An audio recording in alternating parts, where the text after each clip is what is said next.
was interested in our philosophy. So he only asked questions about us, about our approach to life, about our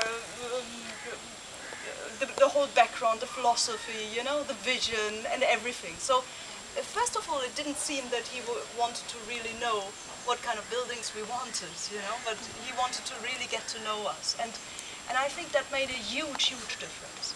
And then slowly but steadily, we were approaching all the things that we wanted to have, you know. But therefore, we, from the philosophical or from the holistic point of view, we work very, very well together.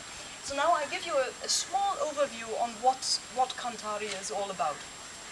First, we were called the IISE, the International Institute for Social Entrepreneurs, and it was never the right name. We always had the feeling it's not the name that belongs to us.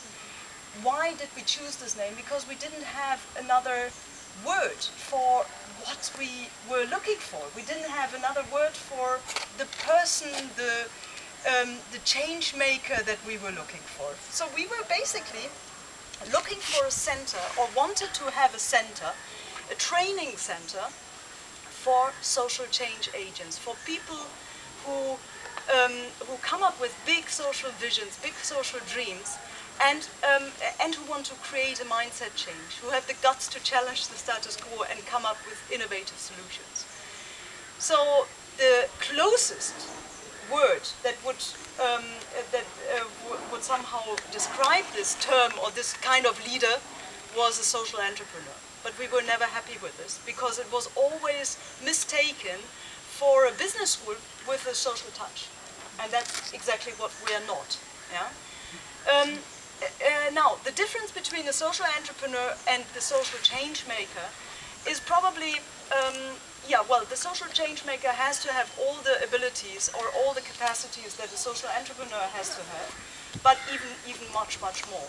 For example, challenging the status quo, making a big impact by creating mindset changes, brushing against the grain, you know, being not afraid not to be everybody's darling, you know, because it's not, the main important thing is not the return of money.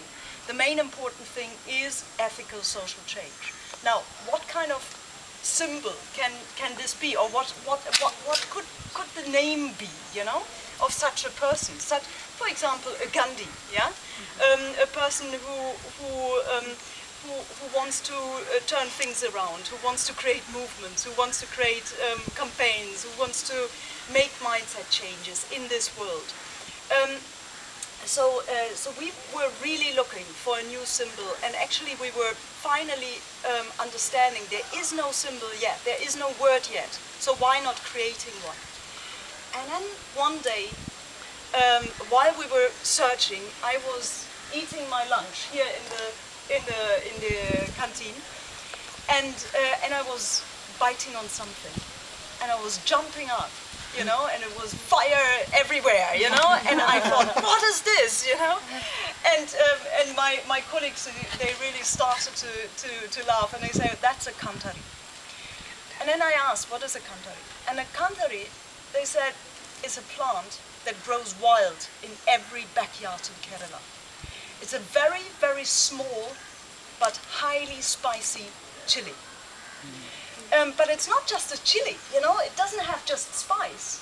It actually has a lot of medicinal values too. So it makes you alert. That's exactly what I felt. It's much more effective than coffee. It makes, it's a painkiller. That's what doctors say, Ayurvedic doctors say. You know, it can kill pains, especially in skin or skin pains, or even headache, or all kinds of things. It purifies your blood. It lowers your blood pressure and cholesterol. So it's actually a very, very effective medicine. And the great thing is it's not dangerous. So especially when you have problems with your stomach, you still can eat it. You know, it's not creating acid.